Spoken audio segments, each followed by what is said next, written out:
An balima Mali bɛ mala filɛbagaw Mali kɔnɔ Mali kɔ kan an ka folibaw bɛ an b'a fɔ ko bisimila ka don kibaru kɛnɛ kan. Ama bidon kibaru daminɛ jamana kɔnɔ kibaru ye Mali kɔnɔ maa minnu ka baara ɲɛsinnen don tajiko ma olu ye ɲɔgɔn sɔrɔ ni premier ministre Abdoulaye Maiga ye tarata don septembre kalo tile 16 san 2025 ni ɲɔgɔn ye kun tɛ dɔwɛrɛ yaasa ka kuma Mali bɛ gɛlɛya min kɔnɔ tajiko la ni ka fɛɛrɛ tigɛ o la premier ministre kɔni y'a jira ko baara kɔni bɛ to sen na wa ko hali ni taji bɛ ta sen na ni cuillère ye wa a tilala ka hakilisigi kumaw fɔ ko fɛɛrɛw bɛɛ lajɛlen bɛ kɛ walasa ka jamana ka sɔrɔ siraw lakanani yiriwa kosɛbɛ.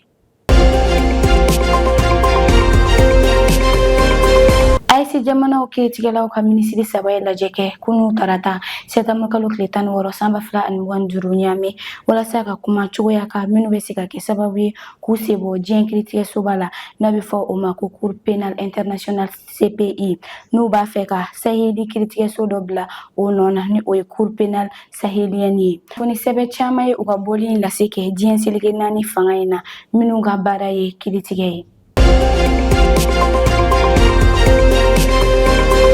Anta Nigeria jamana na maa 50 kɔni minɛna ni waati laban ninnu na Zamfara Nigeria jamana na ni ye fɔɲɔgɔnkɔ kura wɛrɛ ye min bɛna kɛ sababu ye ka dansigi kɛ bɛnkan kuma min tun bɛ sen na sigida maaw ani banbagaciw ni ɲɔgɔn cɛ minnu ka baara ti dɔwɛrɛ ye ka bagaw ta ka tunu ni u ye.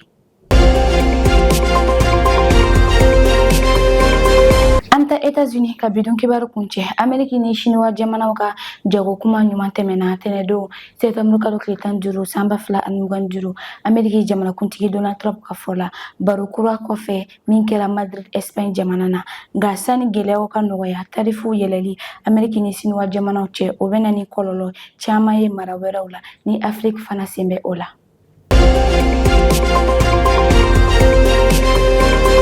An balima Mali bɛ mara filɛbagaw ni ne bɛ dansigi kɛ a ka bidon kibaru la an b'a fɔ ɲɛna aw kan bɛn diɲɛ wagati wɛrɛ.